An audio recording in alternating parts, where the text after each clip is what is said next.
কলিকালে যখন তুমি যাবে, হে বধূ, তুমি যখন আগত কলিকালে যাবে, কৃপা করে দয়া করে তুমি আর ভগবান সেজে যেও না। কৃষ্ণ বলছে তাহলে রাধে কি করব? বলে কেন? তুমি আগত কলিকালে যখন যাবে, কৃপা করে একবার ভক্ত সেজে যেও। কারণ বধূ, তোমার এই কৃষ্ণ নামে যে কত প্রেম, তোমার এই কৃষ্ণ নামে যে কত সুধা, কৃষ্ণ নামে যে কত আবেগ, এটা তুমি তখনই বুঝতে পারবে যেদিন তুমি ভক্ত সেজে গিয়ে তোমার এই কৃষ্ণ নামটাকে ভালোবাসতে পারবে। বধূ, কৃপা করে কলিকালে কাউকে প্রাণে মেরে ফেলো না, কৃপা করে কলিকালে কাউকে প্রাণে বধ করো না। তুমি কলিকালের মানুষদেরকে উদ্ধার করবার জন্য আমার কাছে যে প্রেমের ডালি রাখা আছে, তুমি আমার কাছে প্রেমের ডালি তোমার মাথায় করে নিয়ে গিয়ে আগত কলিকালে তুমি প্রেম বিলাবার জন্য যাও। তুমি প্রেম বিলাবার জন্য যাবে, আর কি করবে? ভক্তের হাতে ধরে পায়ে পড়ে হরি নাম বিতরণ করবে। গোবিন্দ আমার বলছে, রাধে বেশ, আমি তাই করবো রাধে, আমি তোমার কথা মতো আমি আর ভগবান সেজে যাব না, আমি ভক্ত সেজে যাব, আর নদিয়ায় দাঁড়ে দাঁড়ে নাম বিলাবো। আর কি করবো রাধে? রাধারানী বললে, বধূ হে, আরেকটা জিনিস তুমি করবে, যেটা না করলে কখনো ভক্ত হওয়া যায় না। ভক্ত হওয়া তো কোনো মুখের কথা নয় না। রাধারানী বলছে, যে কাজটা না করলে তুমি ভক্ত হতে পারবে না, সেটা হচ্ছে তোমার নয়নের জল। বধূ হে, তুমি ভগবান হতে পারো, তবে কোনোদিন কোনো ভক্তের জন্য তোমার নয়নের জল আমি দেখি নাই। শোনো বধূ, নয়নের জল যদি কোনো ভক্তের না থাকে, তার হৃদয়ে কখনো ভক্তি থাকতে পারে না। এখন আপনারা আমাদেরকে বলবেন যে, হে কীর্তনিয়া, যতবার আপনারা কীর্তন করেন, যত কীর্তনিয়া কীর্তন করে শুধু কাঁদে, আর আমরাও তার সাথে কাঁদি, কি গো, তাই তো? সবাই কিন্তু কাঁদে, ভক্তরা সবাই নয়ন জলে বুক ভাসিয়ে কাঁদে। তাহলে এই যে সব ভক্তের চোখের জল, সব ভক্তের চোখের জলটা কি আমার ভগবানের জন্য হয় গো মা? হয় না। আসলে যদি হাজার হাজার ভক্ত থাকে, হাজার ভক্ত কাঁদছে ঠিকই, কিন্তু সবার কান্নাটা কিন্তু আমার গোবিন্দের জন্য হচ্ছে না। কেন? কারণ দেখবে এই কলিকালে এমন অনেক ভক্ত আছে মা, মায়েদেরকে বলছি বিশেষ করে, কোন মায়ের সন্তান মারা গেছে, সন্তান হারা হয়েছে, আর ওই সন্তান হারার শোকে যখন কীর্তন শুনতে বসে, ওই সন্তানের কথা মনে পড়ে কিন্তু মা আসলে বসে কাঁদে। তাহলে যেই মা আসলে বসে সন্তান হারার শোকে কাঁদছে, তার কান্নাটা কি আমার গোবিন্দের জন্য হচ্ছে না? হচ্ছে। এই আসরে অনেক বাবারা আছে যারা নিজ স্ত্রীকে হারিয়েছে, আর যখন কীর্তন শুনতে বসে তখন সেই মুহূর্তে তার স্ত্রীর কথা মনে পড়ে কিন্তু চোখের জলে ভাসে। তবে সেই কান্নাটা কি আমার গোবিন্দের জন্য? না। তাহলে কোন কান্নাটা গোবিন্দের জন্য, আর কোন কান্নাটা আমাদের ইহজগতের সংসারের জন্য, আমাদের মা বাবা, আমাদের সন্তান, আমাদের স্বামী স্ত্রীর জন্য, এটা আমরা বিচার করবো কি করে? তাই তো প্রশ্ন এটা আমাদের, যে আমরা তো সবাই কীর্তনে বসে কাঁদছি, তাই কোন কান্নাটা গোবিন্দের জন্য আর কোন কান্নাটা সংসারের জন্য, এটা আমরা বিচার করতে পারবো কি করে? বিচার করার পথ আছে।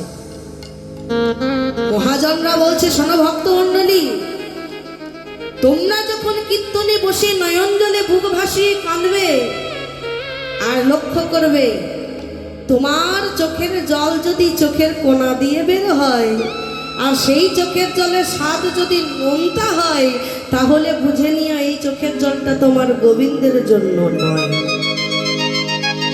আর যদি তুমি লক্ষ্য করো যে তুমি হরিবাসরে বসে কাঁদছো আর ওই চোখের জলটা চোখের মাঝ বরাবর দিয়ে বুক দিয়ে ভেসে চলে যাচ্ছে।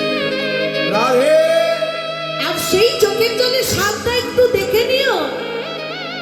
যদি গোবিন্দের জন্যই যদি তোমার চোখের জলটা হয়, তাহলে ওই চোখের জলের স্বাদ নোনতা হয় না, সেই চোখের জলের স্বাদ মিষ্টি হয়।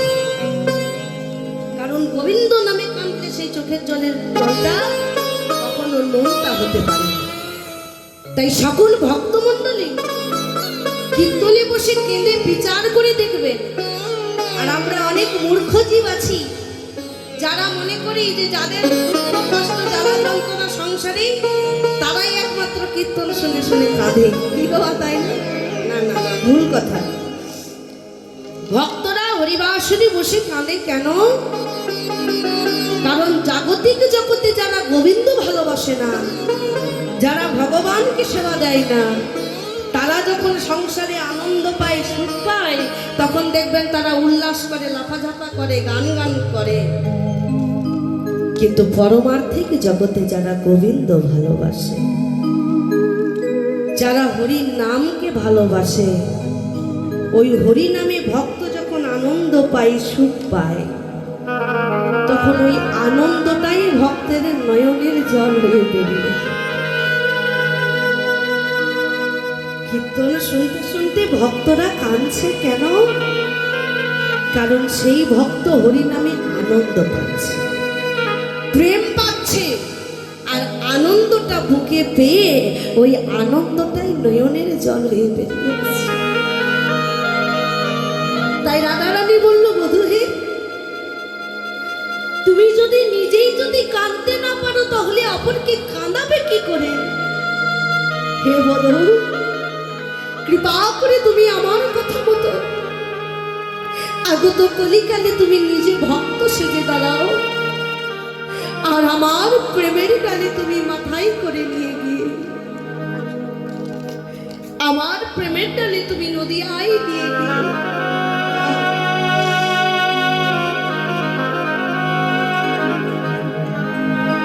বধূ নদিয়া দাঁড়ে দাঁড়ে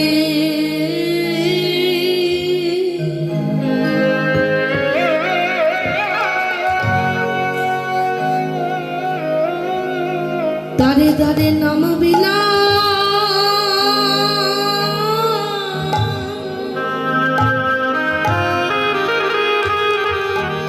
নামবিলাই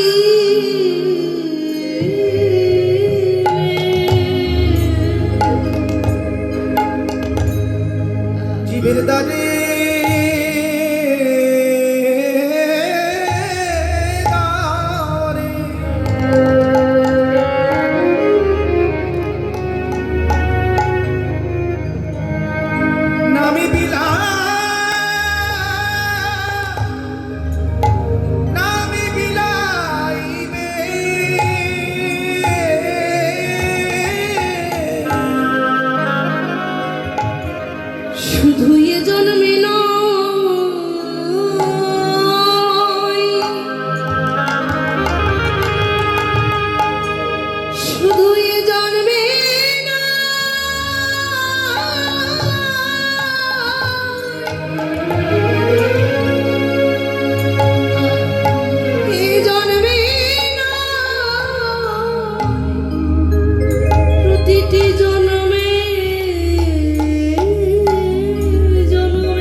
তুমি নদিয়ায় গিয়ে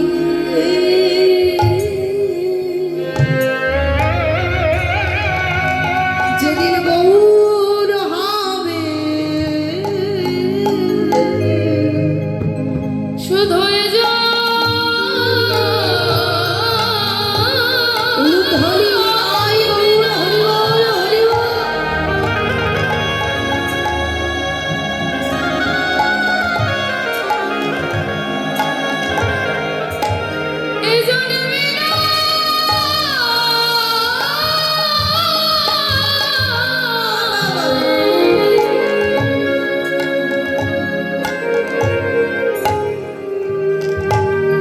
দিবি জন্মে জন্মে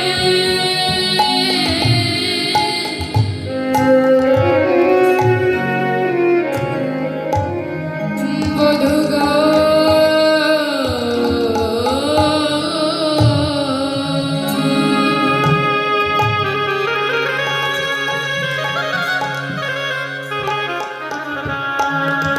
তুমি দারে দারে না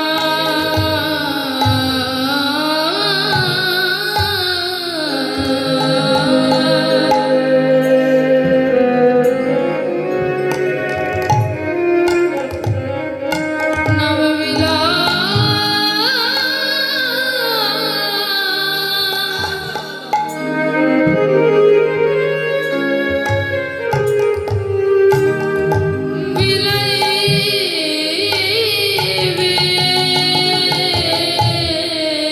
বধূ তুমি কারো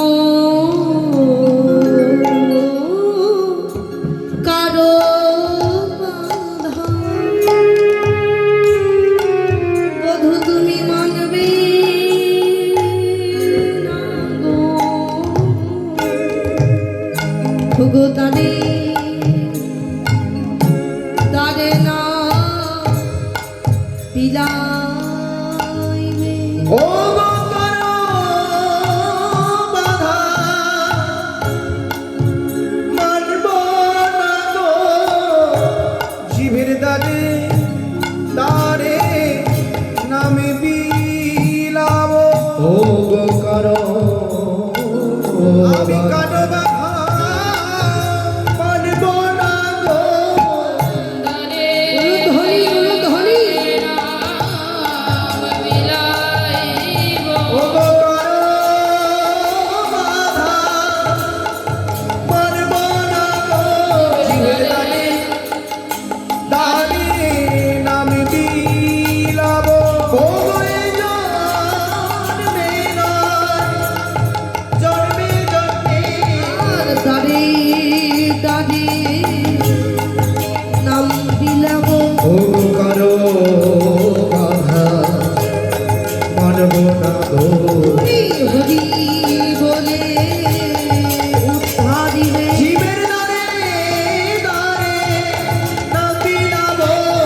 প্রেমানন্দে বাহু তুলে হয়ে দ্বারে নামে বিলাব। নদিয়ায় গিয়ে গৌর হবে। জীবের দ্বারে দ্বারে নামে বিলাব। নদিয়ায় নদিয়ায় গিয়ে গৌর হব। দ্বারে দ্বারে নাম বিলাব। মানব না গো দ্বারে দ্বারে নাম বিলাব। বাধা মানব না গো দ্বারে দ্বারে নাম বিলাব। আমি কারো হৃদয় গৌর হরি বল হরি বল। দ্বারে নামে বিলাব। আমি কারো বাধা মানব না দ্বারে দ্বারে দ্বারে নামে বিলাব। করো বাধা মানব না গো। দ্বারে দ্বারে নামে বিলাব। যেদিন নদিয়ায় গিয়ে ওরে উদয় হব।